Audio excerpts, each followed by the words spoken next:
તો ઘટના જાપાનથી સામે આવી રહી છે, જેમાં રનવે પર જતા વિમાનમાં એકાએક આગ ભભૂકી ઉઠી હોવાની માહિતી અત્યારે સામે આવી રહી છે। જાપાનમાં રનવે પર વિમાનમાં આગ લાગ્યા હોવાની ઘટના સામે આવી રહી છે। ટોક્યોના હનેડા એરપોર્ટ પર આ વિમાનમાં આગ લાગ્યા હોવાની સમગ્ર માહિતી સામે આવી રહી છે। તમામ પેસેન્જરોનો આ બાદ બચાવ કરવામાં આવી ચૂક્યો છે। તમામને કોઈ પણ પ્રકારની ઈજા પહોંચી નથી।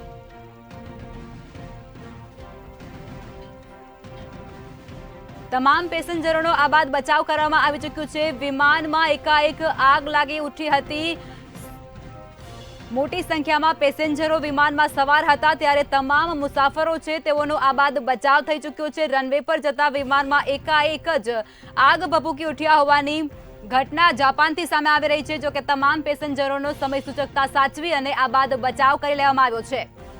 ટોક્યોના હનેડા એરપોર્ટમાં વિમાન જે હતું તે વિમાનમાં આગ લાગ્યાની ઘટના, તમામ પેસેન્જરોનો આ બાદ બચાવ કરવામાં આવ્યો।